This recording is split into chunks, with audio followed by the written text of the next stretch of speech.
Hey everybody, it's Jeremy of NRVLiving.com. We're here at the local watering hole, and I'm actually with Leslie Frantz of Hometown Appraisal Services today. So wanted to talk with Leslie a little bit about how lending requirements have changed in the last several months, maybe in the last year, and what specifically do buyers and sellers need to know about their appraisals going forward. So let me turn the camera around and we'll see what Leslie has to say.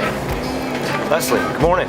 Good morning. Thanks for joining us for a few minutes. Leslie and we've been talking over email for a while about kind of how lending requirements have changed over the last year.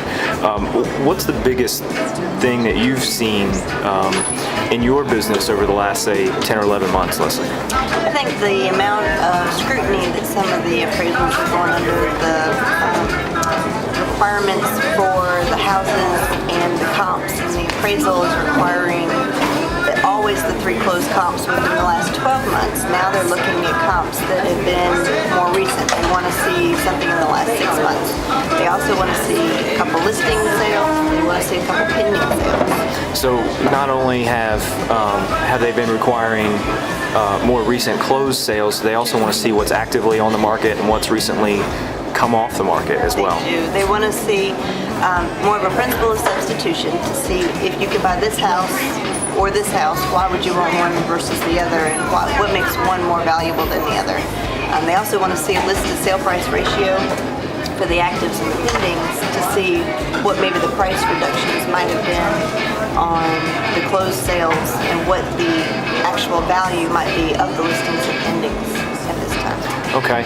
Well, Leslie, a few days ago I put out on the blog just for people to email me if they had questions that they wanted to ask. And one of the most oft-recurring questions, I guess one of the most pressing questions that people wanted to know was if the market's changing, and it's changed here locally, but in other areas of the country it's changing on a monthly basis.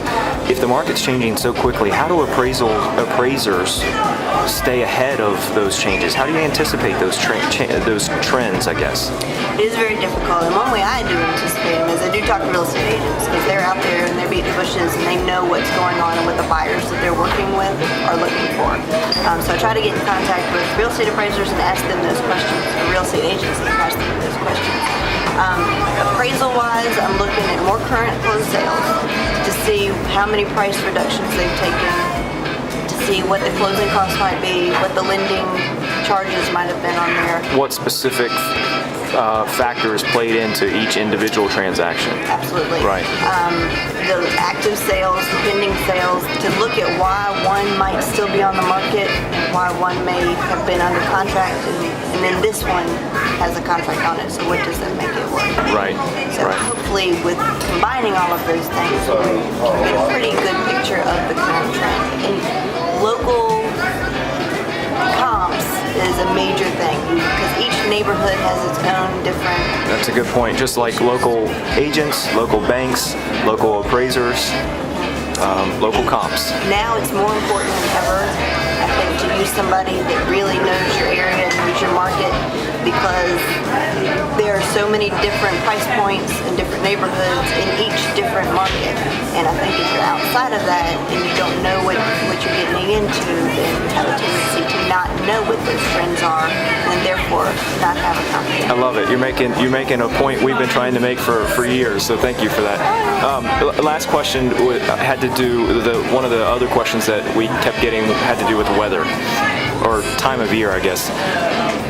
Does your focus on the market change as you do an appraisal for a house that maybe is closing in December or January when the market's typically slower? I mean, do you have to look at the market any differently, or does time of year really not matter? I don't think time of year necessarily really matters from the appraisal standpoint, because we are trying to use those sales, 6 months back from the effective date versus, 12 months back. Right. But then I think for the marketability aspect, I think maybe, then you're looking at some differences. Then it for the plays into appraisal, it. probably Doesn't really not matter. So much. It's more about the numbers and really what's happening. The facts. There you go. Well, there you have it. Leslie Frantz, I'm sorry. Hometown Appraisal Services. Check her out. We'll put her website down here below, her phone number. One of the best appraisers in Blacksburg. We love having her on our loan. So Leslie, thank you.